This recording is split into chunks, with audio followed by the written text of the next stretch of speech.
Welcome student, मैं सरिता भारद्वाज और आज हम करेंगे कक्षा 10वीं का छठा अध्याय जिसका नाम है जैव प्रक्रम। लास्ट वीडियोस में हमने किया था प्रकाश संश्लेषण के लिए आवश्यक घटक कौन कौन से हैं और आज का हमारा जो टॉपिक है वो क्या है कि पौधे कार्बन डाइऑक्साइड को कैसे प्राप्त करते हैं, पौधे जल को कैसे प्राप्त करते हैं। तो सबसे पहले हम लेकर चलेंगे कि पौधे कार्बन डाइऑक्साइड को कैसे प्राप्त करते हैं। बच्चों, आपने 9वीं क्लास के अंदर पढ़ा था कि जो पौधे की पत्तियां होती हैं उनकी जो सतह होती है, उनका जो सरफेस होता है, उन पे छोटे छोटे छिद्र होते हैं जिनका नाम हम क्या रखते हैं, रंध्र, या फिर हम उनको नाम क्या लेते हैं, स्टोमेटा। अब जो ये छोटे छोटे छिद्र यानी कि रंध्र हैं या स्टोमेटा हैं, वो किस में हेल्प करते हैं पौधे की, गैसों के आदान प्रदान में। यानी कि कार्बन डाइऑक्साइड को अंदर लेना है तब भी आप स्टोमेटा का प्रयोग करोगे, और ऑक्सीजन को बाहर छोड़ते हैं पौधे तब भी किसका प्रयोग करते हैं, स्टोमेटा का। अब जिन पौधों की पत्तियां चौड़ी होती हैं उनमें जो ये रंध्र हैं वो पत्ती के निचली सतह पर मिलते हैं, यानी कि निचले सरफेस पर मिलेंगे। लेकिन जिनकी भीड़ी पत्तियां होती है, कम चौड़ी पत्तियां होती हैं, तो उनमें क्या होता है कि जो ये स्टोमेटा होते हैं पत्ती में इक्वली डिस्ट्रीब्यूट होते हैं, मतलब कि एक समान तरीके से मिलते हैं हमें दोनों तरफ, ऊपर वाली तरफ भी लीफ के और नीचे वाले सरफेस पर भी। एक और बच्चों हमें ध्यान रखना है कि जो गैसों का आदान प्रदान है वो सिर्फ पत्तियों के इन रंध्र से यानी कि स्टोमेटा से ही नहीं होता है, बल्कि तना है, जड़ है, उनकी सतह से भी क्या होता है, गैसों का आदान प्रदान होता है। जो ये रंध्र है, अगर हम इनके स्ट्रक्चर की बात करें कि ये दिखते कैसे हैं, तो जब हम इनको सूक्ष्मदर्शी के अंदर देखते हैं तो ये कुछ इस प्रकार से हमें नजर आएंगे, इस तरह से। अगर आप देखते हो जो ये बीच वाला छेद है, छिद्र है, यही क्या है, हमारे पास रंध्र हैं।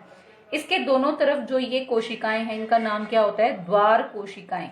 ये द्वार कोशिकाएं क्या करती हैं, रंध्र के खुलने को और बंद करने को कंट्रोल करती हैं। जिस टाइम क्या होता है, इन द्वार कोशिकाओं के अंदर जल भर जाता है तो ये फूल जाती हैं, और उसके बाद क्या होता है कि ये जो छिद्र है वो क्या होता है, खुल जाता है। लेकिन जैसे ही ये कोशिकाएं यानी कि द्वार कोशिकाएं सिकुड़ती हैं तो ये द्वार भी क्या होता है, ये छिद्र भी क्या होता है, बंद हो जाता है। तो जो ये मैंने रंध्र दिखाया ये कैसा है, खुला हुआ। अगर हम इसकी बंद अवस्था दिखाएं तो हम इसको इस तरह से दिखा सकते हैं, जिसमें जो ये रंध्र छिद्र है वो कैसा है, बंद है। एक और हमें ध्यान रखना है बेटा कि जो ये द्वार कोशिकाएं होती हैं उनके अंदर हरे रंग का पदार्थ भी होता है, जिसको हम नाम क्या देते हैं, हरित लवक। जैसे हमने किया था क्लोरोफिल है, तो वो किस तरह का होता है, हरे रंग का लवक होता है। तो जो ये इसकी द्वार कोशिकाएं होती हैं उनके अंदर भी ये हरित लवक हमें दिखाई देता है जब हम इसको सूक्ष्मदर्शी के अंदर यानी कि माइक्रोस्कोप के अंदर देखते हैं। इसका मतलब पौधे में जिस समय प्रकाश संश्लेषण होगा, कार्बन डाइऑक्साइड की आवश्यकता होगी, तो ये छिद्र खुला रहेगा और खुलने के लिए द्वार कोशिकाएं पानी से भरी होंगी और फूल जाएंगी। लेकिन जिस टाइम प्रकाश संश्लेषण नहीं होगा, जैसे रात के समय प्रकाश संश्लेषण नहीं होगा, पौधे को कार्बन डाइऑक्साइड की आवश्यकता नहीं होती, तो ये छिद्र क्या होते हैं, बंद हो जाते हैं। ऐसा क्यों? क्योंकि इन रंध्रों से पर्याप्त मात्रा में जल की भी हानि होती है। इन छोटे छोटे जो ये छिद्र हैं इनमें से जल क्या होता रहता है, बाहर निकलता रहता है, और पौधे में जल की हानि ना हो इसीलिए वो अपने इन छिद्रों को क्या कर लेते हैं, बंद कर लेते हैं। अब यहाँ से हमें ये तो पता चल जाता है कि यहाँ से कार्बन डाइऑक्साइड जाएगी, ऑक्सीजन बाहर निकलेगी और पानी का भी निकास होता है। लेकिन हमें ध्यान रखना है कि जिस प्रकार से स्वपोषी दूसरों के लिए भोजन बनाते हैं, वैसे ही उनको अपने शरीर के निर्माण के लिए भी किसकी जरूरत होती है, कुछ कच्ची सामग्री की। जैसे हमने प्रकाश संश्लेषण में कच्ची सामग्री के रूप में किसको प्रयोग किया, कार्बन डाइऑक्साइड को, जल को लिया, क्लोरोफिल पिगमेंट होना चाहिए, सूर्य का प्रकाश होना चाहिए। तो जैसे हम अपनी ग्रोथ की बात करते हैं, अगर मानव शरीर की बात करें तो हम बहुत तरह के क्या लेते हैं, लवण भी लेते हैं। जैसे नाइट्रोजन है, फास्फोरस है, या फिर मैग्नीशियम है, लोहा है। उन तत्वों की भी हमें आवश्यकता होती है ताकि हमारे शरीर का संपूर्ण रूप से निर्माण होता रहे। तो वैसे ही जो स्वपोषी हैं यानी कि पौधे हैं, उनके अंदर भी किसकी आवश्यकता होती है, इन छोटे छोटे पोषक तत्वों की, जैसे नाइट्रोजन, फास्फोरस, लोहा, मैग्नीशियम। तो ये इनको कहाँ से प्राप्त करते हैं, इन सभी लवणों को मिट्टी से प्राप्त करते हैं। अब मिट्टी से किसके द्वारा प्राप्त करेंगे, जल से। जल कैसे आएगा मिट्टी से पौधे में, उसकी जड़ों के द्वारा। तो अगला जो हमारा टॉपिक है वो यही रहेगा कि पौधे जल को और सूक्ष्म लवणों को कैसे प्राप्त करते हैं। अगर मैं इस तरह से ये पौधे को दिखा रही हूँ, ये नीचे हमारे पास क्या है, पौधे की जड़ है जो किसके अंदर है, मिट्टी के अंदर। ये यहाँ पर हमने इस तरह से दिखाया कि ये इसका लीफ वाला पोर्शन है, और यहाँ हमने किसको दिखा दिया, ये स्टोमेटास को यानी कि रंध्र को। तो पहला तो हमने बताया कि रंध्र से किसको प्राप्त करेंगे, कार्बन डाइऑक्साइड को। अब ये हमारे पास मिट्टी है, यहाँ मिट्टी के अंदर क्या है, भूमिगत जल है, ये जड़ें हैं पौधे की, तो ये जल के कणों को कहाँ पर पहुंचा देंगे, पौधे के तने के अंदर। तने से कहाँ चले जाएंगे, पौधे के अलग अलग भागों में, जैसे लीफ के अंदर चला गया और पौधे के अन्य भागों में। अब जैसे ही ये पानी ऊपर की तरफ जाता है तो जो भूमि मिट्टी के अंदर क्या होते हैं, घुले हुए तत्व हैं, जैसे फास्फोरस है, लोहा, उसको हम Fe से दिखा सकते हैं, यानी कि आयरन है आपके पास, मैग्नीशियम Mg। साथ ही साथ मैंने बात की थी नाइट्रोजन की, लेकिन नाइट्रोजन को वो मिट्टी से इसी रूप में प्राप्त नहीं करते। पौधे नाइट्रोजन को किस रूप में प्राप्त करते हैं, या तो नाइट्रेट के रूप में प्राप्त करते हैं या फिर नाइट्राइट्स के रूप में। अब भूमि के अंदर ये नाइट्रेट और नाइट्राइट्स के रूप में नाइट्रोजन कैसे हमें उपलब्ध होगी। जनरली क्या होते हैं, जो फलीदार पौधे होते हैं, तो फलीदार पौधों के जड़ों के अंदर क्या होता है, एक नाइट्रोजन फिक्सिंग बैक्टीरिया होता है जिसका नाम क्या होता है, राइजोबियम। तो जो ये राइजोबियम बैक्टीरिया होगा वो नाइट्रोजन को लेगा, कहाँ से, हवा में से, वायु में से, और उस नाइट्रोजन को किस में बदल देगा, NO3 नेगेटिव यानी कि नाइट्रेट के अंदर, और NO2 नेगेटिव के अंदर यानी कि नाइट्राइट्स के अंदर।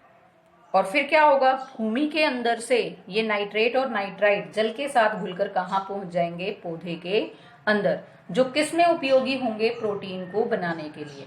प्रोटीन तो हमारे शरीर के लिए, मानव शरीर के लिए भी जरूरी है, क्योंकि हम इनको क्या बोलते हैं, बॉडी बिल्डिंग फूड बोलते हैं। तो वो प्रोटीन हमें कहाँ से प्राप्त होता है, पौधों से। तो जनरली जो नाइट्रोजन है, ध्यान रखना है आपको कि वो N2 की ही अवस्था में अवशोषित नहीं की जाती, पहले उसको पौधे किस में बदलते हैं, नाइट्रेट या नाइट्राइट के अंदर। और कौन से पौधे, जो पौधे हैं वो बदल पाते हैं, फलीदार पौधे। फलीदार पौधों में क्या होता है, जो उनकी जड़ें होती हैं उनमें राइजोबियम बैक्टीरिया होता है जो नाइट्रोजन को नाइट्रेट और नाइट्राइट्स में बदल देता है। तो इस प्रकार पौधे भूमिगत जल का प्रयोग करते हैं और भूमि में से ही किसको प्राप्त करते हैं, इन पोषक तत्वों को भी। एक और हमें चीज ध्यान रखनी कि जो पौधों में पानी ले जाने वाले टिश्यूज होते हैं, उत्तक होते हैं, वो हमारे पास कौन से होते हैं, जाइलम। अगर कोई आपसे पूछता है कि पौधों में जल का जड़ों से लेकर दूसरे भागों में संचारण कैसे होता है, कौन से भाग लेकर जाते हैं पौधे के, तो नाम क्या आएगा, जाइलम उत्तक, जाइलम वेसल्स बोलते हैं इनको हम। अगर बच्चों मैं आपसे यहाँ पर पूछूं कि प्रकाश संश्लेषण की प्रक्रिया को आप संक्षिप्त रूप में दर्शाएं, तो हम इस डायग्राम की सहायता से भी दिखा सकते हैं। जैसे यहाँ पर हमने क्या मान लिया कि ये हमारे पास क्या है, सूर्य। सूर्य से हमें क्या मिलेगा, सूर्य का प्रकाश मिलेगा।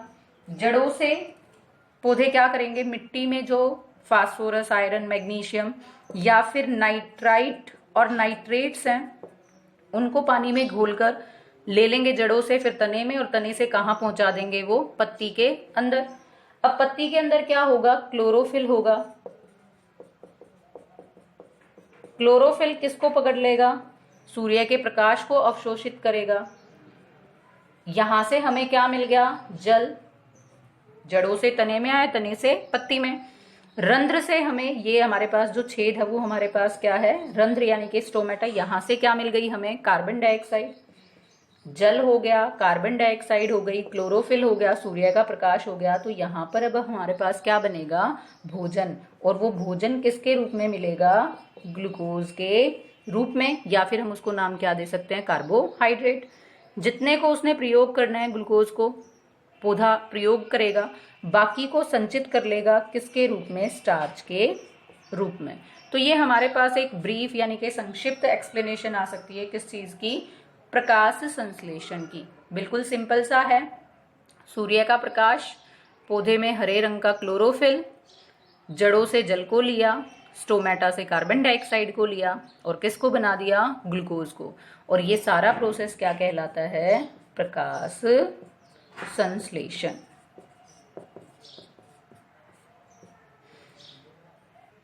इस वीडियो में हमने बात की कि जो स्वपोषी हैं वो अपना पोषण कैसे प्राप्त करते हैं, जल कैसे ग्रहण करते हैं, कार्बन डाइऑक्साइड को कैसे प्राप्त करते हैं। अगली वीडियो में हम बात करेंगे कि जीव जो हैं, जैसे मनुष्य है, वो अपना पोषण कैसे प्राप्त करता है। Thanks and have a nice day.